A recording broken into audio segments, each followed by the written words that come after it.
আপনাদের কাছে হাজির। আমি এবারে ট্যাংরা মাছের পোস্ত দিয়ে সর্ষে দিয়ে একটা রেসিপি আপনাদের কাছে এনেছি। দেখতে পাচ্ছেন এখানে 4টে ট্যাংরা মাছ নিয়েছেন, নুন হলুদ মাখানো, কেটে নুন হলুদ মাখিয়ে রেখেছি। এবারে আমি এটা তেলে ছাড়বো। আমার 1 কাপ তেল, এটা একটু তেলটা বেশি লাগে। আপনারা সবাই জানেন ট্যাংরা মাছ প্রচুর পরিমাণে ছিটকে ছিটকে তেল আসে, ওই জন্য আপনারা দিয়ে এটাকে ঢেকে দেবেন। আপনারা দেখছেন আমার ট্যাংরা মাছ ভাজা হয়ে গেছে। আমি আবার একটু তেল দিলাম। আমি আগেই বলেছি রান্নাটা একটু তেল লাগে। প্রথমে আপনারা দেবেন কালো জিরে অল্প, 4-5টা কাঁচা লঙ্কা, এইখানটায় আমার বাটা আছে সর্ষে, সাদা সর্ষে নেবেন, পোস্ত 25 গ্রাম, কাজু বাদাম 25 গ্রাম। এটা দিয়ে আমি মশলাটা বানিয়ে রেখেছিলাম, আপনারা এইভাবে বানিয়ে। আমি এখন এটা সম্পূর্ণটাই এই রান্নায় ব্যবহার করছি।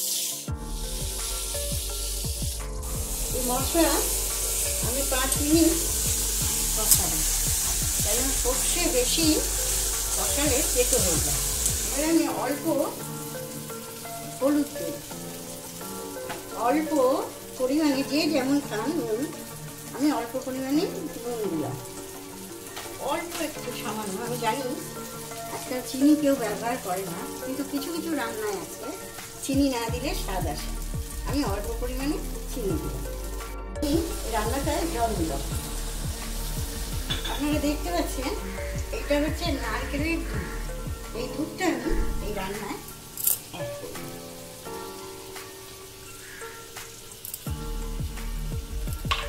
দুধটা আপনারা পরিমাণ মতন দিতে পারেন, এই 1 কাপ নিলেও হবে।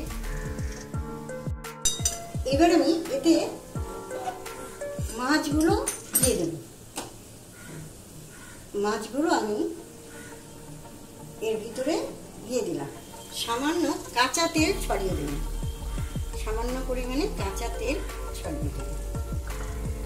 এইবারে আমি ধনে পাতাও দিয়ে দেবো, এতে ধনে পাতা লাগছে লাস্টে। আমি এখন দিয়ে দিলাম। ঠিক 5 মিনিট ফোটার পর আমার রান্না শেষ হবে।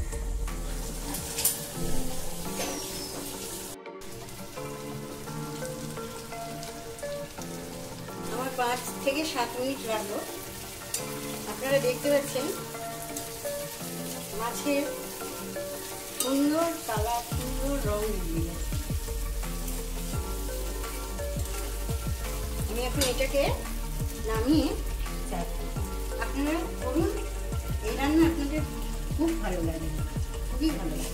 পোস্ত পেটের পক্ষে খুব স্বাস্থ্যকর, খুব ঠান্ডা মশলা। পোস্ত দিয়ে আপনারা সরষের পোস্ত, নারকেলের দুধ আর কাজু বাদাম আছে, এখানে 25 গ্রাম কাজু বাদাম আমি